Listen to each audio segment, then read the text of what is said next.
C'est d'amour dont il va être question dans cette histoire. D'amour et de mort. Eros et Thanatos, les deux plus violentes pulsions humaines. Ce fait divers se déroule au mois de juin 2002, et comme vous allez le constater bientôt, aucune fiction ne dépassera jamais la réalité. Tout commence par la lettre anonyme que reçoit l'inspecteur Thierry Ravel. Le policier lit le message du corbeau sans trop y prêter attention. Il a pour habitude de traiter par le mépris ceux qui essaient de régler lâchement leur compte sous couvert d'anonymat. Que dit cette lettre? Je tiens à vous informer que messieurs Robert Bellard et Edgar Delmas sont morts dans des conditions mystérieuses après 15 jours de mariage avec Janine Delmas, qui, elle, est toujours en vie. Le premier réflexe de Ravel est d'archiver la dénonciation et de passer à une affaire sérieuse. Il hésite. Puis il décroche son téléphone, échange quelques mots avec Janine Delmas et la convoque au commissariat pour un interrogatoire de routine. Dès lors, ce que l'inspecteur va peu à peu découvrir dépasse l'entendement.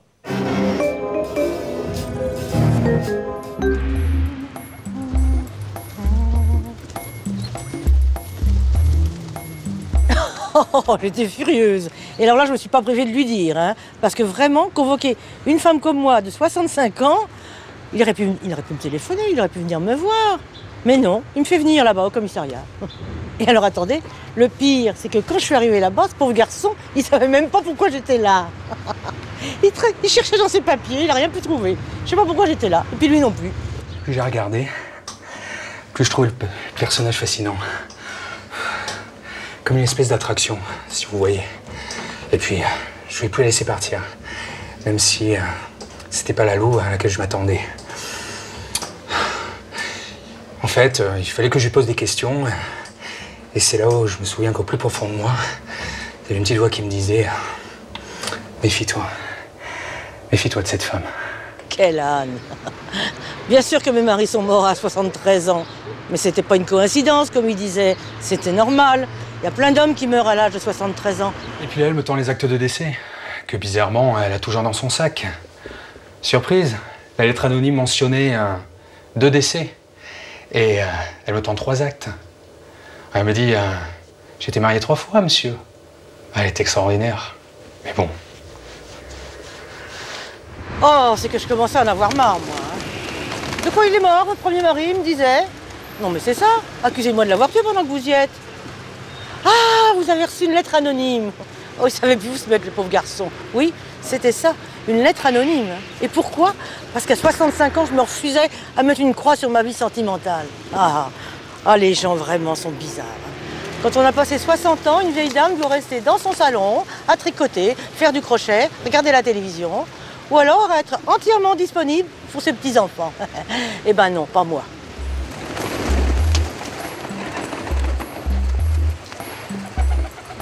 Trois hommes terrassés par une crise cardiaque. Hippolyte Dufour, Robert Bellard et Edgar Delmas, morts tous les 3 à l'âge de 73 ans et ayant tous été mariés à Janine Delmas. Le cas est suffisamment étrange, la coïncidence surprenante, pour que la curiosité de l'inspecteur soit aussitôt mise en éveil. Elle m'a regardé comme ça, droit dans les yeux. Et elle m'annonçait qu'ils étaient morts tous les 3 dans son lit.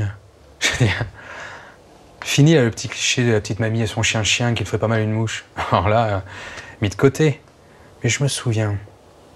Ouais, je rougissais. Alors, j'ai repris mes esprits et je lui ai dit que la police aimerait certainement cette coïncidence du fait que les 3 morts aient le même âge. Et les choses ne s'arrêtent pas là. Une nouvelle lettre anonyme informe bientôt la police que Pietro Lobenzoni, l'amant de Janine, vient de décéder brutalement dans des conditions analogues à celles qui ont emporté ses maris. Ce peintre italien, ami de longue date, a en effet lui aussi succombé à un arrêt cardiaque dans le fond de son lit. Passez la surprise d'apprendre qu'en plus de ses 3 époux, la vieille dame au chapeau vert avait également un amant, l'inspecteur Ravel estime que cette fois c'en est trop. Il ne peut plus être question de simple coïncidence. Elle m'a dit, ben vous voyez, lui au moins il n'est pas mort chez moi, il est mort chez lui dans son lit. Alors laissez-le tranquille et moi par la même occasion. Peut-être, mais au niveau de Pietro Manzoni, il est peut-être mort chez lui, dans son lit. Dans son lit, mais pas seul. Mais non, puisqu'il était avec Janine Delmas. Puis là, elle peut pas le nier. Parce que de toute manière, je lui ai bien rappelé que c'était elle qui avait appelé la police.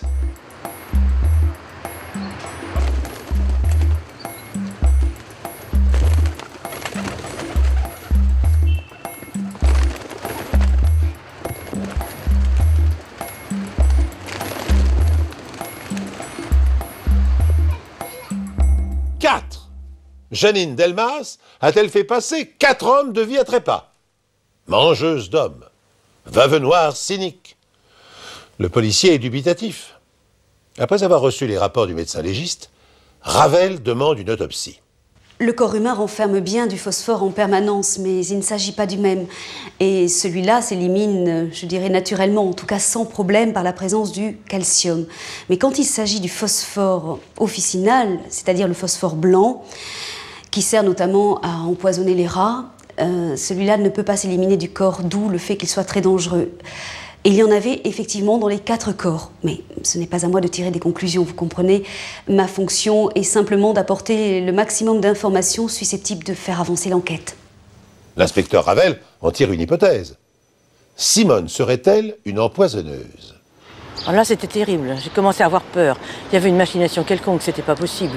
Pourquoi j'aurais tué ces malheureux? Ils n'avaient pas d'argent, j'aurais hérité de rien. Et puis, est-ce que je savais, moi, que le phosphore était aphrodisiaque? Ravel a des soupçons. L'enquête se poursuit. Les perquisitions non plus n'ont rien donné. D'ailleurs, que ce soit chez le peintre, chez l'inculpé, chez les autres, et vraiment rien. On a fouillé dans les pharmacies, les tiroirs, rien, nulle part. Puis on aurait pu suspecter également qu'ils aient pu acheter leurs gélules eux-mêmes. Non. Je veux dire, personne ne se souvient d'eux. Pourtant, une bonne 50aine de pharmaciens ont été interrogés. Aucun souvenir.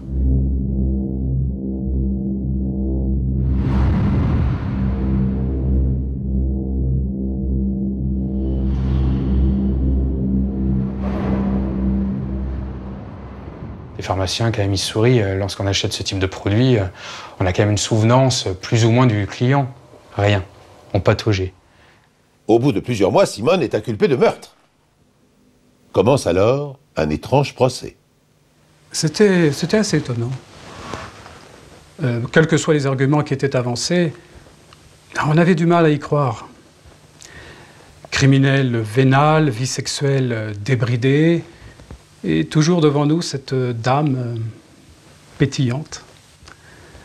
Et je me souviens que l'avocate de Janine Delmas nous a expliqué que le phosphore a longtemps été employé comme tonique et qu'on le trouve aujourd'hui dans des pilules aphrodisiaques en vente libre.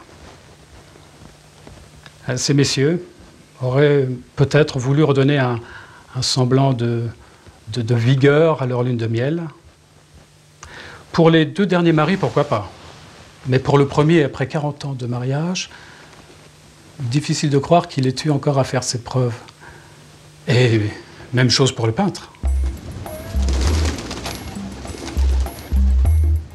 Je me souviens d'une séance terrible. C'était avant les délibérations des jurys. Le procureur a été vraiment très violent. Au fur et à mesure qu'il parlait, je voyais s'affaisser doucement les épaules de la pauvre vieille dame.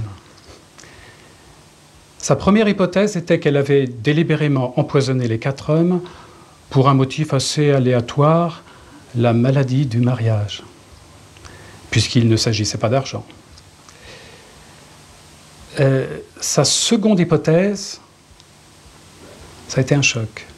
J'aurais préféré mourir que d'entendre ce que j'ai entendu ce jour-là. On m'accusait d'avoir fait ingérer des pilules stimulantes à ces 4 hommes, à leur insu et à forte dose. Et tout ça pourquoi?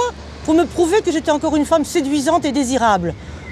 D'après lui, j'étais une vieille dame lubrique qui transformait ses victimes en bêtes de sexe. Quel cauchemar! J'ai hurlé! À plusieurs reprises, j'ai failli faire suspendre la séance. Madame Delmas s'est dressée comme une furie. Je la revois, vêtue de noir, l'œil bleu perçant. « Vous ne connaissez rien à la psychologie féminine, monsieur !» Dans la salle, on aurait entendu les mouches voler. Et puis les mots jaillissaient. Si une vieille dame comme elle avait voulu prouver quoi que ce soit de ce genre, Ce n'est pas vers des vieux messieurs qu'elle se tournerait, mais vers des hommes plus jeunes. Le procureur s'est contenté de lui répondre froidement qu'il faut de l'argent pour acheter ces jeunes gens, ce qui n'était pas son cas à elle. Elle est retombée de tout son poids sur sa chaise. Mais ce n'était pas fini. Je me suis tournée vers le public. Ma voix était blanche, je l'entends encore. J'ai tué personne, j'ai dit. Je me suis mariée parce que j'aime être mariée, c'est plus convenable. Mon mari est mort, j'en ai pris un autre. Je me suis remariée, il est mort, c'est tout. Qu'ils aient voulu faire de leur mieux, moi, ça ne me regarde pas, c'est normal. Et votre amant, à votre âge, il hurlait le procureur, c'est convenable ça? Oh, la mascarade avait assez duré, hein.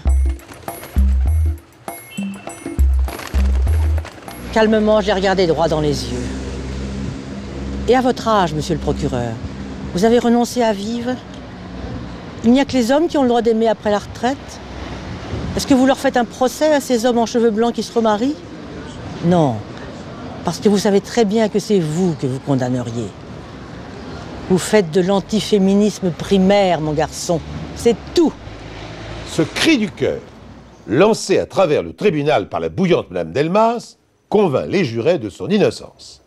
Par ailleurs, aucune preuve n'ayant pu être établie pour prouver que les victimes avaient ingéré du phosphore à leur insu, la prévenue est acquittée et remise en liberté. Janine Delmas vit aujourd'hui seule dans un agréable pavillon de banlieue. J'ignore si son tempérament de feu s'est assagi ou si elle poursuit encore ses voisins retraités de ses assiduités. Mais si je me réfère à la lettre qu'elle m'a récemment fait parvenir, j'opterai pour la seconde hypothèse.